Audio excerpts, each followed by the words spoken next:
डार साहब हमारे साथ हैं। डार साहब, इकॉनमी के हवाले से तो बहुत से नंबर डिस्कस किए हैं, कुछ सियासी बातें भी कर लें। आर्मी चीफ वाली मीटिंग के अंदर सियासी जमातों का भी हवाला है और वहाँ जिक्र हुआ कि there are elements within these political parties जो पाकिस्तान के कौमी मफाद में नहीं है। अभी मैं आज खबर पढ़ रहा हूँ कि प्राइम मिनिस्टर को ब्रीफ किया गया। डॉलर स्मगलिंग में भी कहते हैं कि वो कुछ पॉलिटिशियंस के नाम है। जो ईरानियन ऑयल स्मगल होकर पाकिस्तान आ रहा है उसमें भी कहते हैं कुछ सियासतदानों के नाम है। पहले तो मैं इस पर पूछ लूँ, कितने लोग हैं जो इस तरह के क्राइम में सियासत में भी हैं और कामों में भी मुलव्वस हैं? देखिए मलिक साहब, मेरे पास कोई एज सच लिस्ट तो नहीं है, लेकिन जो भी इस काम में अगर मुलव्वस है, चाहे वो सियासतदान है या गैर सियासतदान है, मैं समझता हूँ कि action must be taken. Action must be taken. मैं तो उसके हक में। कुटहरे में लाया जाए उसको। हाँ जी, जो ईरानियन तेल स्मगल कर रहा है या अफगानिस्तान डॉलर स्मगल कर रहा है उसको कुटहरे में लाया जाए। जो देखें, ये पाकिस्तान के इंटरेस्ट के खिलाफ हुआ ना जी। बिल्कुल दुश्मनी है पाकिस्तान। और अगर पाकिस्तान के साथ दुश्मनी कर रहे हैं तो वो चाहे सियासतदान हो चाहे गैर सियासतदान हो। क्या एक ही आपके है। नोटिस में है एज फाइनेंस मिनिस्टर? क्या नहीं, मेरे नोटिस में नाम नहीं है, टू बी ऑनेस्ट। नाम नहीं है। नाम नहीं है। मुझे ये ज़रूर पता है, और उसके लिए मैंने की कि जी पाकिस्तान से, मैंने भी आपको आपके पहले सेगमेंट में बताया कि चीज़ें 3-4 चीज़ें स्मगल हो रही हैं, including dollars at that time. और वो मैंने जो कुछ मैं कर सकता था, जो मैं इन्वॉल्व कर सकता अदारों को, देखे ज़ाहिर है कि ये एग्जेक्टिव अलोन तो इतना बड़ा पोरस बॉर्डर जो है उसको मैनेज नहीं कर सकती, तो we have to have armed forces on board, और दे वर ऑन बोर्ड। क्या रोल देखते हैं आप आर्मी चीफ का, मौजूदा आर्मी चीफ का? क्योंकि बहुत बाज़ औक़ात पाकिस्तान में एक्सटेंडेड किस्म की इन्वॉल्वमेंट पॉलिटिक्स के अंदर हो जाती है। जनरल बाजवा के वक्त थी वो जो सेम पेज की पॉलिटिक्स थी, उसमें बहुत ज़्यादा रोल था फ़ौज का सियासत के अंदर। अभी क्या रोल है जनरल मासिम का, क्या रोल है? देखिए, जो मैंने दो पर्सनैलिटीज़ में, देखे मेरा दोनों से इंटरेक्शन रहा है, बहुत ज़्यादा फ़र्क देखा है। जो जन बाजवा थे, उनकी जो सोच थी, या मेरी तो इशू इसी पे थी ना। मैं तो फाइनेंस में कहता था कि we must not commit to spend जो हम अफोर्ड नहीं कर सकते। मेरी बात मानी होती मलिक साहब, आज 5 साल के बाद ये क्राइसिस ना होता। 5 साल के बाद 24वीं मीशत, दुनिया की 47 मीशत ना बनती।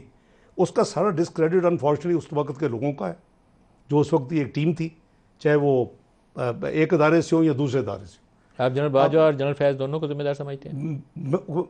नॉट ओनली दैन, आपके दूसरे लोग भी शामिल हैं, आपकी जुडिशरी के कुछ लोग भी शामिल हैं। उनमें से एक और ने मुझसे माजरत भी की बाद में। मेरा कसूर क्या था कि मैं ये कह रहा हूँ कि उतना अपना खर्च करें या कमिट करें जितना हम अफोर्ड कर सकते हैं। क्या अरेंजमेंट था जनरल फैज़, जनरल बाजवा, साकिब निसार, खोसा साहब, ये क्या अरेंजमेंट क्या था? ये प्रोजेक्ट 2011 था। ये प्रोजेक्ट उसको तो नहीं बना, इन बेचारों को तो बनाया मिला, ये आगे लेके चले गए। ये समझते थे कि वो पता नहीं एक फरिश्ता है, एक पाकिस्तान में मौजूद, वो आएगा तो यहाँ दूध और शहद की नहरें बह जाएंगी। उसके नतीजे में हम डबल डिजिट इन्फ्लेशन पे चले गए, हमने रिजर्व्स का बेड़ा गर्क कर दिया, हमने स्टॉक मार्केट को तबाह कर दिया, हमने रुपए को स्पुर्द अपना की अपॉइंटमेंट आपने की थी, लेकिन क्या हुआ? और उसके साथ साथ हमने 24वीं मीशत पाकिस्तान जो थी और 20वीं की तरफ जा रहा था, पार्ट ऑफ G20, उसको 47 मीशत में ला के रख दिया। ये है प्रोजेक्ट 2011। सर, आपने जनरल बाजवा की अपॉइंटमेंट की तो क्या हुआ कि चंद हफ्तों में ही इतनी सख्त किस्म के इख्तलाफात शुरू हो गए, आपसे भी और नवाज शरीफ से भी? लगाने वाले आप नहीं, मेरे इख्तलाफात ज़ाती, देखिए मेरे ज़ाती कोई इख्तलाफ किसी से नहीं। कोई बंदा जो पाकिस्तान के, और मैं समझता हूँ कि आई बी ए डिसऑनेस्ट पर्सन कि अगर मैं सही बात ना करूँगा। और मैं, क्या वजह हुई जिससे इख्तलाफ हुआ? Physical discipline. फिजिकल डिसिप्लिन आप चाहते थे जितना चादर देख के पैर फैलाएं। हाँ बिल्कुल, तो उसके ऊपर आपका इख्तलाफ हो गया। बिल्कुल। आज मैं साबित कर सकता हूँ कि अगर मेरी बात मानी होती, अगर हम उस कमिट ना करते, अगर हम खर्च ना करते अपने एक्सटर्नल रिसोर्सेज, आज हम इधर ना खड़े होते। जनरल आसिम और जनरल नदीम जो मौजूदा दो हैं, एक आर्मी चीफ और एक DGIS, इनको कैसे आप रेट करते हैं? ये अंडरस्टैंड करते हैं? Much different. इनकी सोच बिल्कुल क्लियर है, द क्लैरिटी के साथ। And I have discuss this कि ये हम क्यों इधर पहुंचे हैं। और हम मैं समझता हूं कि मैं तफसील में नहीं जा सकता। आई एम हैप्पी कि Pakistan got the right leadership now.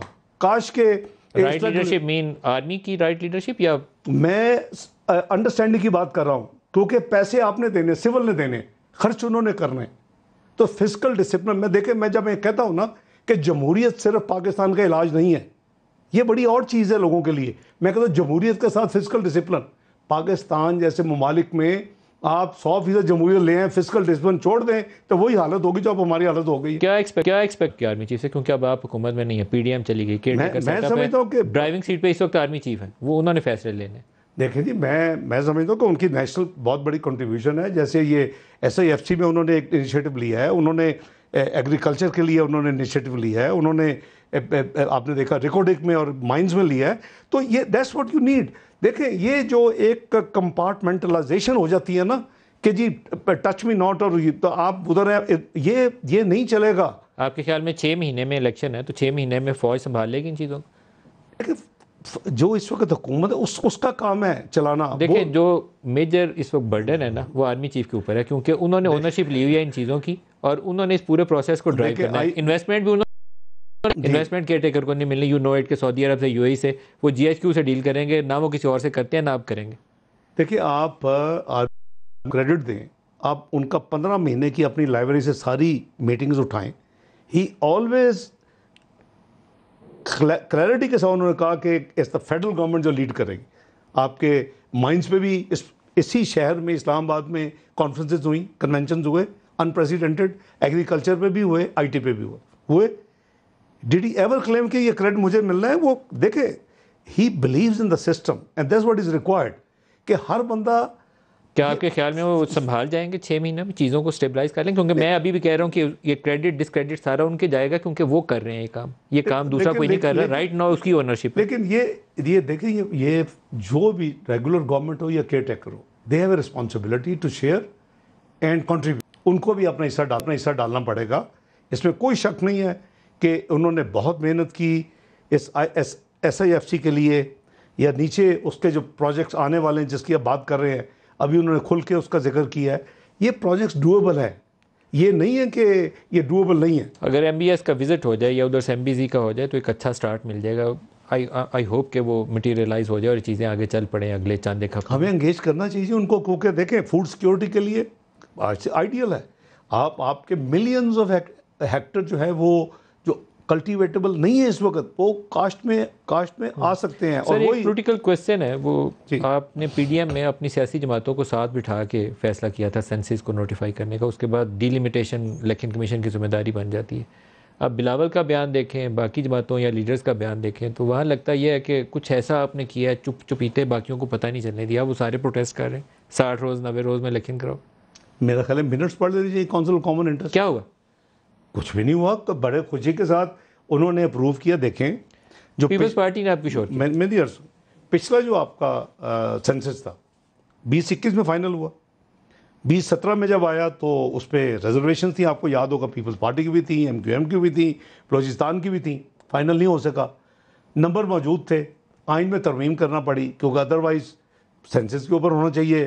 तो जी प्रोविजनल के ऊपर वो आपके 2018 के इलेक्शन हुए।